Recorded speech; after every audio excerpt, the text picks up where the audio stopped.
పిత పుత్ర పవిత్ర ఆత్మనామమున ఆమేన్. ప్రియ స్నేహితులారా, మీ అందరికీ దేవుని యొక్క ఆశీస్సులను తెలియజేస్తూ అక్టోబర్ 20వ తారీఖు ఈనాడు జపమాలలోని సంతోషదేవ రహస్యంలో 4వ గుర్తును ధ్యానించుదాం. బాలయేసును దేవాలయంలో కానుకగా అర్పించుట. మరియమాత యోసేపులు బాలయేసును తీసుకుని యెరూషలేము దేవాలయానికి వెళ్ళారు.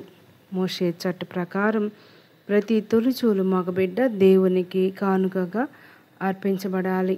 కాబట్టి ధర్మశాస్త్రాన్ని పాటించడానికై వెళ్ళారు. లేవీకాండం 12వ అధ్యాయం 1వ వచనం నుండి 3వ వచనం వరకు. ఒక జత గువ్వలనైనను లేక 2 పావురముల పిల్లలనైనను బలి సమర్పణ చేయుట కూడా అచ్చటకు వెళ్ళారు. లూకాసు వార్త 2వ అధ్యాయం 22వ వచనం నుండి 24వ వచనం వరకు. దేవుని ధర్మశాస్త్రం పాటించే మరియ యోసేపులు ఈనాడు మనలను కూడా దేవుని ఆజ్ఞలను తప్పక పాటించమని చెబుతున్నారు. ఆయన వాక్యం ద్వారా మనలను ప్రేరేపిస్తుండగా మనం ఈ వాక్యాన్ని పాటించాలి అని భావం. మరియ యోసేపులు అర్పించిన కానుకలు వారి పేదరికాన్ని సూచిస్తాయి. లేవీకాండం 12వ అధ్యాయం 8వ వచనం. సిమియోను అను నీతిమంతుడు దైవభక్తుడు పవిత్రాత్మ ప్రేరణచే అక్కడకు దేవాలయమునకు వచ్చి ఆ బాలుని ఎత్తుకొని దేవుని స్తుతించాడు. సిమియోను దేవునిచే సంరక్షించబడి ఈ గడియ కోసం ఆశగా ఎదురు చూస్తూ ఉన్నాడు. అతని ఆశ నెరవేరింది. దేవుడు అతనికి అనుగ్రహించిన ఈ భాగ్యాన్ని ఆనందంతో ఆత్మ ప్రేరణతో స్తోత్రగీతం పాడాడు. దైవ కుమారుని లోకరక్షకుని కనులారగాంచాడు. నీ దాసుడైన నా జన్మ తరించింది. ఇక నేను మరణించుటకు సిద్ధం.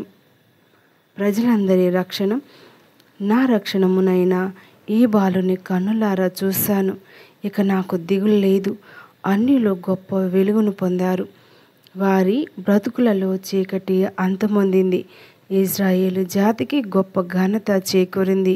కారణం ఈ భూమండలాన్ని తన వెలుగుతో నింపే నీతి సూర్యుడు ఈ జాతి నుండి ఉద్భవించాడు అంటూ ప్రభుని శ్లాఘించాడు. యోహాను సువార్త 4వ అధ్యాయం 22వ వచనం.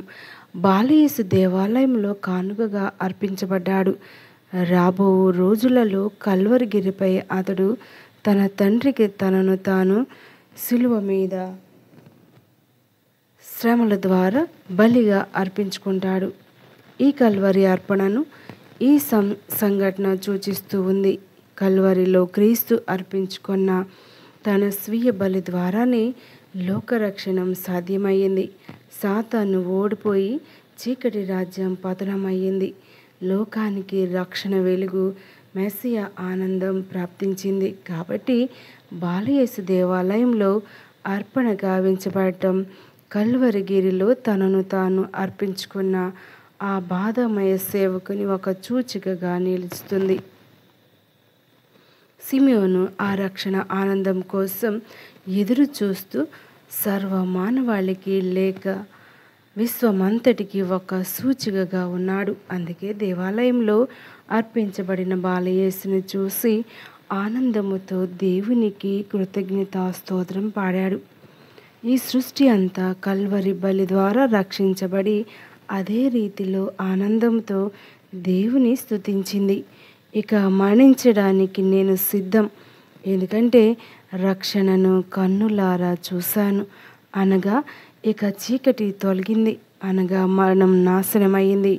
కాబట్టి మరణం నన్ను ఏమీ చేయలేదు, అదే రక్షణ ఫలం అన్నట్లు సిమియోను దేవుని పొగడాడు. ఇదంతా పవిత్రాత్మ దేవుని ప్రేరణతోనే జరిగింది. ఆయన ఈ విషయాలను సిమియోను ద్వారా లోకానికి ప్రకటించాడు. ఇంతటి ఘనకార్యాన్ని ఈ బాలుడు సాధిస్తాడా అని ఆశ్చర్యంతో ఆనందంతో నిలిచిపోవడం తల్లిదండ్రుల పని అయ్యింది. ఇదిగో ఈ బాలుడు అనేకుల మనోగత భావాలను వివరించును. ఇతడు వివాదాస్పద గుర్తుగా నియమించబడి ఉన్నాడు. అనేకుల పునరుద్ధరింపునకు పతనమునకు కారకుడు అగును అన్నాడు. లూకాసు సువార్త 2వ అధ్యాయం 33వ వచనం నుండి 35వ వచనం వరకు. ఈ విషయాన్ని క్రీస్తు ప్రభు తన జీవితం ద్వారా స్పష్టం చేశాడు. మంచి చెడుల మధ్య స్పష్టమైన తేడాను అతడు సూచించాడు.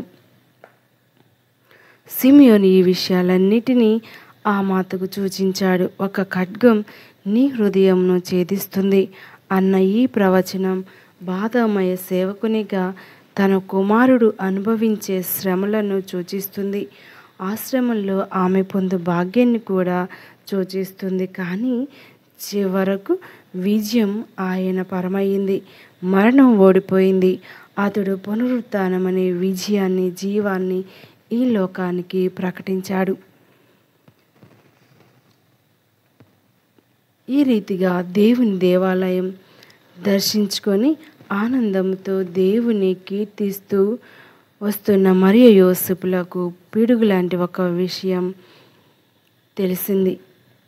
ఇంతకీ సమర్పించుకోవడం అంటే పరిస్థితి ఎలా ఉన్నా దేవుని కోసమే, ఆయన చిత్త ప్రకారమే, ఆయన ఆజ్ఞకు బద్ధుడై జీవించడమే. నీ చిత్తానికే కానీ నా ఆలోచనకు తావు లేదు. అప్పుడే నన్ను నేను సమర్పించుకున్నట్లు. కానీ ప్రభువా, నేను సమస్యల్లో లేకపోతున్నాను. నా సొంత ఆలోచనలు చేస్తూ ఉన్నాను. నా ప్రణాళికలను బయటకు తీస్తున్నాను. అనగా నేను నీకు పూర్తిగా సమర్పించుకోలేకపోతున్నాను. నాలో ఈ బలహీనతను తీసివేయి.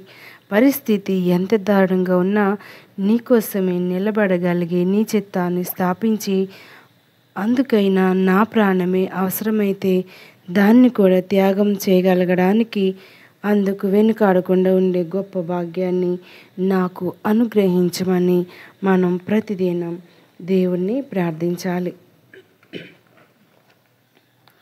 ప్రతి తొలిచూలు మగబిడ్డ దేవునికి సమర్పించబడాలి అని ప్రభు ధర్మశాస్త్రంలో ఉంది. నిర్గమకాండం 13వ అధ్యాయం 1వ వచనం నుండి 2వ వచనం వరకు. ఈ నియమం ప్రకారమే మరియ యోసేపులు బాలయేసుని దేవాలయంలో సమర్పించారు. లూకాసు వార్త 2వ అధ్యాయం 23వ వచనం. ఈయన గురించి యావే ఇలా అన్నాడు, నేను నిన్ను జాతులకు జ్యోతిగా నియమించాను. నేల అంచుల వరకు నా రక్షణ వ్యాపించడానికి నీవే నా సాధనం. యెషయా గ్రంథం 49వ అధ్యాయం 6వ వచనం. అన్ని జాతులు చూస్తుండూ ఉండగా ప్రభు తన దివ్య శక్తిని ప్రదర్శించాడు. ఈ ప్రపంచమంతా మన దేవుని రక్షణాన్ని చూడగలిగింది. యెషయా గ్రంథం 52:10. ఆనాడు యెరూషలేములో సిమియోను అని పేరు గల ఒక దైవభక్తుడు ఉన్నాడు. అతడు చాలా నీతిమంతుడు కూడా. ఇజ్రాయేలుకు రక్షణ ఎప్పుడు వస్తుందా అని అతడు కనిపెట్టుకుని ఉన్నాడు. పవిత్ర ఆత్మ దేవుడు అతనికి తోడుగా ఉన్నాడు. లూకాసు వార్త 2వ అధ్యాయం 25వ వచనం. అతడు యేసు తన హస్తాల్లోనికి తీసుకొని, ప్రభు, నీ మాట ప్రకారం నీ దాసుడైన నన్ను సమాధానంతో నిష్క్రమింపనిమ్ము. ప్రజలందరి ఎదుట నీవు ఏర్పాటు చేసిన రక్షణాన్ని నేను కండ్లారా చూడగలిగాను. అది అన్యులకు మార్గం చూపే వెలుగు. నీ ప్రజలైన ఇశ్రాయేలీలకు మహిమను చేకూర్చే తేజస్సు అంటూ రక్షకుని రాకడను ప్రకటించాడు. లూకాసు వార్త 2వ అధ్యాయం 29వ వచనం నుండి 32వ వచనం వరకు. ఈ రీతిగా మలాకీ ప్రవక్త ప్రవచనం నెరవేరింది. నేను నా దూతను పంపుతాను, అతడు నా త్రోవను సిద్ధం చేస్తాడు. ఆ తర్వాత మీరు కోరుకునే ఒడంబడిక దూత తన ఆలయానికి హఠాత్తుగా వస్తాడు. మలాకీ గ్రంథం 3వ అధ్యాయం 1వ వచనం. ప్రియ స్నేహితులారా, మరి యొక్క గుర్తును మనం ధ్యానిస్తూ ఉండగా ప్రభు మనతో మాట్లాడుతున్నటువంటి గొప్ప విషయాలు ఏమిటి అనగా, మానవ జాతి రక్షకుని మక్కువతో మోసాడు. వృద్ధ సీమోను తాను భక్తితో నిరీక్షించిన రక్షణ తనకు ఎదురైనందుకు ఎంతగానో సంతోషించాడు. కానీ వివాదాస్పదమైన ఆ బాలుని మూలంగా విపరీతమైన బాధలు తప్పవని గ్రహించాడు. మాతృహృదయంలోనికి దయావిహీనమైన బాకు ఒకటి దూసుకుపోతుందని ప్రవచించాడు. అంతుపట్టని శ్రమల అనంతరం అంతం లేని ఆనందం కలుగుతుందని తేటతెల్లం చేశాడు. ఈ బాధామయుడే భక్తిమంతుడు, శాంతిదాయకుడు, శాంతి స్థాపకుడు, ఆశా జ్యోతి, అద్భుత కారకుడు అని అభివర్ణించాడు. ఈ విధంగా పరిశుద్ధాత్మ దేవుడు సిమియోన్ను ఆవరించాడు. సిమియోను ఆనందించాడు. ఆ ఆత్మే అంతరంగిక దృష్టిని ప్రసాదించాడు. సిమియోను రక్షణను చవిచూచాడు. మన విషయము అంతే. ప్రియ స్నేహితులారా, మరి చెట్టు ఫలాలనిస్తుంది, కానీ ఆ ఫలాలను అది తిరిగి తీసుకొనదు. కారణం, ఆ ఫలాలు చెట్టువి కావు, దేవునివి. నది జలాలనిస్తుంది, కానీ జలాలను అది మృంగివేయదు. కారణం, ఆ జలాలు నదివి కావు, దేవునివి. అలానే ఈ లోకంలోని అన్ని వరాలు దేవునివే. మనిషి కూడా దేవుని వరమే. కాబట్టి మనిషి దేవునికి చెందినవాడే. అందువల్ల అతడు తనను తాను దేవునికి సమర్పించుకోవడం ఉత్తమం. అందుకే మరియమాత దేవుడు దయచేసిన పుత్రరత్నాన్ని తిరిగి దేవునికే అప్పగించింది. దేవుని ఆలయానికి అంకితం చేసింది. ఆ దైవపుత్రుడు ఆలయంలోని ఉండిపోయి దేవుని మందిరంలో ప్రవేశించే మానవ మాతృలను రక్షిస్తాడనే తలంపుతోనే ఆ మాత అలా చేసింది. ప్రియ స్నేహితులారా, ఈనాటి యొక్క వాక్యాన్ని మనం ధ్యానిస్తూ ఉండగా జపమాలలోని 4వ గుర్తును యేసు ప్రభుని కానుకగా సమర్పించటం. మరి ప్రభువుకి ఇవన్నీ అవసరమా అంటే, మరి వారు యూదులు అగుట వలన, ధర్మశాస్త్రానికి లోబడుట వలన ప్రతి ఒక్కరు కూడా ఆ ధర్మశాస్త్రాన్ని పాటించి తీరాల్సిందే. మరి అదేవిధంగా యోసేపు మరియలు బాలయేసును దేవాలయంలోనికి తీసుకుని వెళ్ళి సమర్పించటం మనం చూస్తూ ఉన్నాం. మనం కూడా జ్ఞాన స్నానం అనే దివ్య అభ్యంగనం ద్వారా మనం దేవునికి సమర్పించబడ్డాం. మరి ఆనాటి నుంచి ఈనాటి వరకు సమర్పణ జీవితం ఎలా ఉందో గమనించుకోవాలి. మరి బాలయేసుని సమర్పించడం ద్వారా మరి అనేక గొప్ప విషయాలు తేటతెల్లం చేయడం జరిగింది. ప్రియ స్నేహితులారా, మరి నీకు నాకు కూడా ఒక గొప్ప ప్రణాళిక దేవుడు ఏర్పాటు చేయటం జరిగింది. ఆ ప్రణాళిక ఏమిటో గమనించటం మన వంతు. ఎందుకనగా దేవుడు మనతో ఎల్లప్పుడూ ఉన్నాడు. ఆయనను అడిగితే అన్నీ తెలియజేస్తాడు. మనం ఎలా జీవించాలి, ఏ విధంగా జీవించకూడదు అనేటువంటి విషయాలను తేటతెల్లం చేస్తాడు. అందుకని జపమాల ద్వారా, తల్లి ప్రార్థనా సహాయం ద్వారా కుమారుని చేరుకుందాం. పిత, పుత్ర, పవిత్రాత్మ నామమున ఆమేన్.